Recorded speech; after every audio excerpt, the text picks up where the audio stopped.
Welcome to my first energy update of 2024. We made it, guys. Can we have a little bit of fanfare and a little bit of clapping? Hurrah! We got over to the other side, right? Isn't the energy and the frequency and the oxygen just so different? It is, but let's like keep it real, okay? There's still a few creases in the linen we need to iron out. It's not 100% perfect yet, but it will be because I know that we're all in different stages of our process. But I think we can all be in agreement that there is a significant shift in this 2024 timeline in comparison to 2023. We have very much so left behind what I call the bipolar era, of kind of going, yeah, I'm alive, everything's happening, mixed with, oh my God, I'm dying, everything's going wrong and it's terrible and it's awful. And that was kind of like the mixture of the frequencies of 2023. And it was very confusing because we were having like massive expansions of like, right, this is it, it's happening. And then, of course, being slammed the next day of like a huge pendulum swing. But that was the tone of 2023. It was the year of transition. And when you transition, there's a lot falling away at the same time, a lot coming in. So that's the balance of it all, the chaos and the peacefulness, the joy and the intensity of just like, oh my God, you know what I mean? I'm miserable. And that was very much 2023. The old was leaving, the new was coming in. Now, as we move into 2024, you can expect very, very different things. It's very significant, this particular timeline being January, because there's so many planetary shifts going on. I know that Pluto is at play. I mean, for those Aquarians out there, I'm an Aquarian. We are moving into the Aquarius age as well. It's my time, yo. So I always get like quite excited about that because I've been waiting for eons. I think we all have. It's all of our times. This is it now, and it really, really is so. It's not just wishful thinking. So we are literally tipping the scales now, and we're now in the new Earth timeline, and we're now gathering all our bits and pieces and moving into our new house. So that will be a little bit touch and go. It'll be a little bit like, when you move into a house, you want to move the furniture around and you think you've moved in, you're like, I really don't like that shelf there, take it down, put it over there. I mean, it's not to say that we're moving house again. We've just got to settle into the new one we've come into. Do you know what I mean? And it's exciting times. It's not going to be anything like we've endured in the past. Now, I want to bring my ever so epic title, because this is the energy update, but it's the Great Sphinx that unlocks and opens the door to 2024. And there's good reason why I feel that this powerful stone being is basically the header of this year. Now, on my tablets of light tours, I always start at the Great Sphinx for good reason, because this being is the Earth altar. It's a place where we commune and we open the tour. And let's say this is a place we are communing where we open the year of 2024 and beyond, New Earth timeline, whatever you want to call it, And this because it's an Earth altar, we get an opportunity to kind of review our lives and just say, well, you know what do I want to put down on the altar? What am I done with now? And what do I want to pick up and start working with? And we have to very consciously do that. And I think the turning of a year, meaning like, New Year's Eve into New Year's Day, New Year's resolutions, I mean, they're intentions at the end of the day, aren't they? We review our lives at all of these significant times, equinoxes, solstices, whatever. But particularly at the end of the year, I think the whole of humanity does. They look at things and go, well, that was that, now this is this. So there is that kind of like earth altar feeling to it. Now, this powerful being, like, there is so much that I can speak of. So let's talk about 2024 being an 8 year, because if you add up 2024 in numerology, it's an 8 year. Okay. So now for me, the Great Sphinx is all about the number 8. Okay. So with this powerful medicine, okay, this being is the keeper of the Akashic records. Underneath the Great Sphinx, kind of the Great Pyramid, which you can see there, sits the halls of Amenti. Okay, so that's a whole nother video. But anyway, the halls of Amenti are kind of like the underworld, right? But then also as well, this Great Sphinx and of course the Great Pyramid connects to the Stargate portals, right? And I access the 8th dimension through the great Sphinx. Now, the 8th dimension holds the principles of acceptance of core power. So before we can go and proclaim our power, I've always said it, we need to accept it first. And that is where we are in this coming of age in 2024. We're really embodying our sovereignty, and we're kind of like recognizing ourselves and going, yes, I'm going to let my higher self lead. There's lots of videos I'm going to be doing on that in the not too distant future, of understanding this transition, this like What's changed exactly? Let's talk about that. Well, your higher self now is merging with you, meaning you are going to take the back seat and let your ascended master, awakened master self, which is the higher self, you, step forward and lead the way. So there becomes less controlling behavior, and we're more in flow because the higher self knows the plan, right? So this is what's happening. This is why it's so significant as we stand before the great Sphinx now, is because when we access through the eighth dimension, like I said, we're accessing or accepting our core power. Now, that can only happen if you let the higher self lead, which we're all pretty much moving towards, if not already there. Okay. So now also as well, the Akashic records are accessed through the Great Sphinx. So it's the libraries. Now, when I take my people to Egypt, it's such a significant place to start because I run the Heka Codes. Now, I'll explain it in depth in another video, no doubt, or I've got other videos that explain how the Heka Codes work. But essentially, it's alchemy activation, and it's a very structured way, template way on how to activate your vision, okay? Because you need a vision, which is your intention to move through your life. Otherwise, you're just wandering around aimlessly. It's your anchor. Then you move into the second stage, which is Seer, which is Hue. So the first god is Seer, the second god is Hue. Hue is all about coming into land, your authority, and creating the runway. And then Heka is the final stage, which is the activation, which is the full manifestation of that intention, vision, which was the first stage, standing at the Sphinx. So that was a very small, short explanation on how I move my tours through Egypt and for the reason I do it that way. So when we start here at the Great Sphinx, you know, we kind of place our offerings on the altar, which is the stuff you don't need anymore, and we give our gratitude. And then we journey into the Sphinx, like literally stood between the paws, and we go on a bit of an Akashic journey, because then we get to enter into the libraries. And because you've let your higher self lead, because you've allowed them to step forth and step forward, you know, they are going to be given by Thoth the exact right book that you need, which is like no deviations or like long way round. You're going to, because you're letting your higher self lead, going into the Great Sphinx, Thoth is going to go, there you go, you're so aligned, you need that book. Do you know what I mean? So the access to information is potently appropriate and specific and just aligned, like I say, you know. So that is why this is so powerful about bringing in the Great Sphinx, who opens the New Earth timeline, right? So this is a very powerful process, and I'm going to be doing YouTube lives now. I'm kind of changing it up a little bit, peeps, because I'm thinking, right, new world, new me. So once a month, I'm going to be doing a YouTube live. So what I've thought is, what I'm going to do is, the tone of this month is all about your higher self, all about the Great Sphinx and the power of these temples and how they affect us in our everyday life. Take your questions, pop them in the comments or in the post that I'm going to put up on YouTube. I'm going to take your questions and I'm going to answer them on the live. But what I'm also going to do on the live is I'm going to take you through a journey into the Sphinx. So everything I'm explaining right now, you can actually experience in your energy. So you don't have to go all the way to Egypt, not unless you want to, because like I say, come on tour with me. But we can do it energetically. So I'm going to give you a lot of that when we do the live. Dates to be announced, but it will be this month.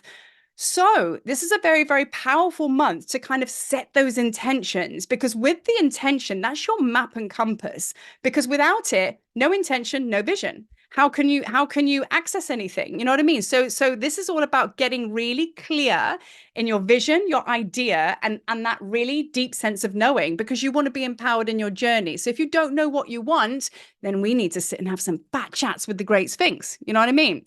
So it's time to take action. Okay, because this is the thing, you know, we sitting there and kind of thinking that spirit's going to come and find you in the back of the cave. This is not how it works. Merlin, I'm going to quote Merlin now. I've said this before, without risk, there is no magic. And this is a Marie quote, magic is something you make. So we do have to step into the circle a little bit and pitch up and meet spirit halfway, or meet our higher self halfway, or whatever way you want to look at it.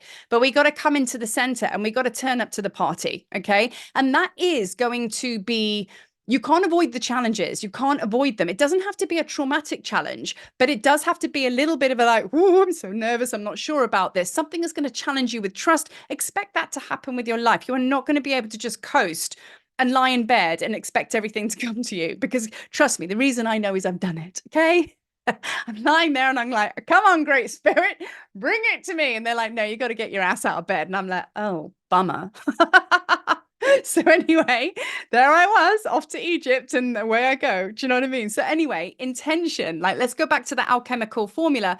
Intention plus action equals creation. All right. So the intention, great Sphinx, we're going to get clear on that. Then it's going to take action. And I'm going to use myself as a perfect example. All right. Everything in my life is brand new. Am I coasting through it and going, yeah, this is lovely? Like, you know what I mean? Now my higher self's with me. It's just like, no worries, easy as pie. No, I'm a little bit nervous. I'm a little bit doubtful about things because, just a sidebar heads up, I'm going to America in February and I'm going to the Conscious Life Expo, details to be released. Come and see me, hang out. But yeah, so I'm going to America and I'm going to be sharing my work out there and my vision and my energy with, you know, in a country I've never been to before. You know, that was never going to just come and land in my lap and find me in Africa. I had to get out there and go, well, you know what? I've got a big vision. I have a big mission. So I'm going to have to do big action here to match it all up. Do you know what I mean? And you know what?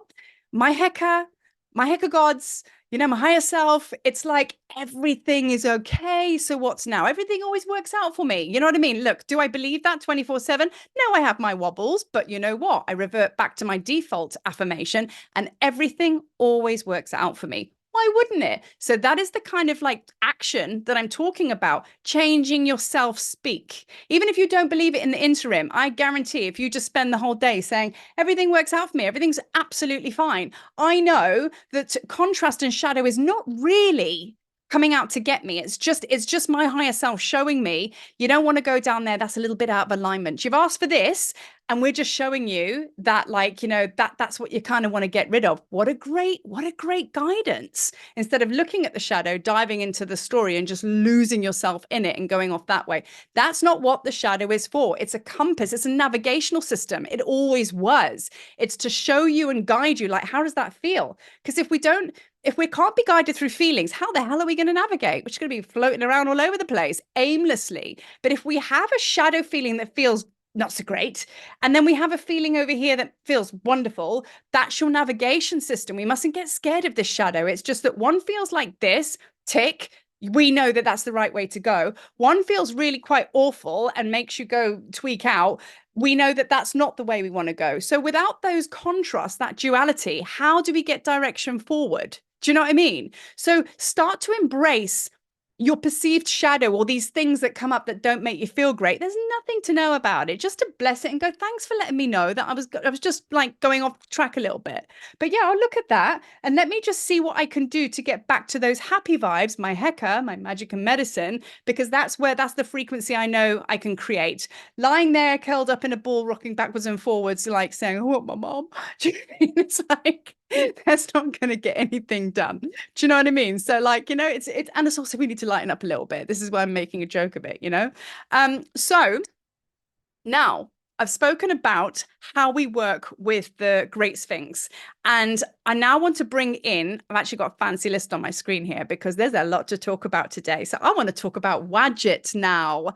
Okay, so Wadjet, for those of you that don't know or know, let's revisit it. She is the serpent goddess of Egypt, and she looks after the whole joint with her sister Nekhbet. Now I've done some channels with Nekhbet.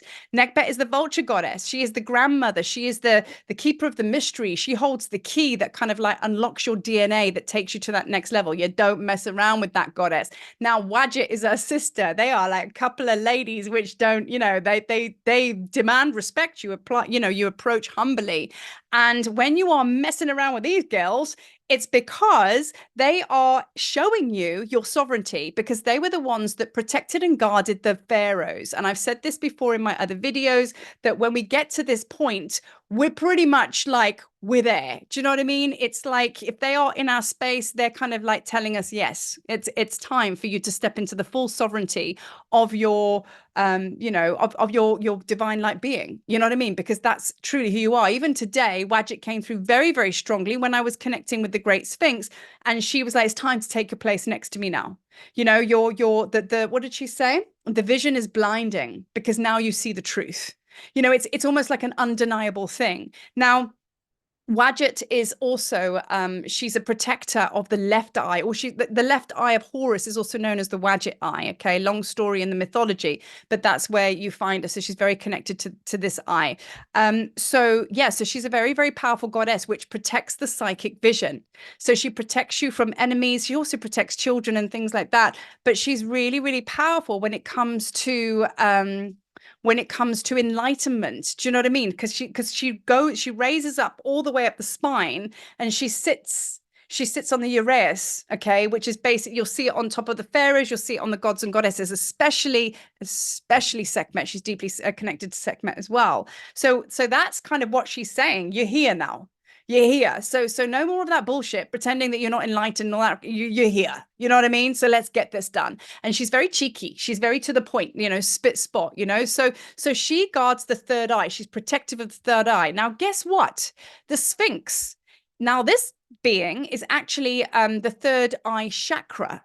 So this is all about vision. This whole thing I'm talking about, let's call it the month of January. This is what you're going to be doing, okay? Getting right on your vision, clearing everything up, working with the Sphinx energies, also with Marie in her life. Do you know what I mean? Working with the Sphinx energies, working with Wadjet, and also Seer, because Seer is the god of perception to do with Heka. Let's pull all of that together and let's like really, really get right and clear on who you really are now, because no more effing around, no more stuffing around, because the thing is, it's just like, you're just pretending, because you're actually very amazing, very powerful and very awesome. And you have a massive, massive mission and purpose, hence the Great Sphinx, that is waiting for you to action. You have everything you need. So now, if there's anything on the surface of this and you're watching this going, I'm not ready for this, I'm not ready for this, it's very surface illusion. It doesn't have a root system anymore, but it may feel a bit shitty, but sometimes it might actually just be as simple as making a shift to change, going, I'm not thinking that anymore. I'm not doing this anymore. Now, I went through something today where an old doubt program wanted to play out, and it started to tell me all sorts of stories. And I sat there for a day and I believed it. And I was like, whoa, hang on a minute. I'm not doing this anymore. It didn't need me to heal it. Didn't need me to work with it. It just needed me to step into my sovereignty and say, no, not doing it. I know what this is. It's that shadow thing. You're just a directive. Yeah, let me turn over here because my truth is right over here. You know what I mean? So it's going to take a little bit of action for you to start stepping in now and meeting your journey where it's at.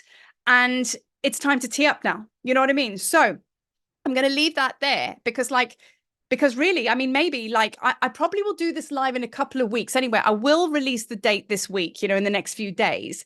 But during this time between that live, this live is for you to ask questions that I can answer online. I'll pick them up in the comments or on the posts or whatever, or I will try and answer them on the call. But what we will be doing is we'll be collating all of this, and then we'll be bringing it into the Sphinx. So maybe you can ask yourself, what are you ready now to really lay into dormancy and just say, I'm done?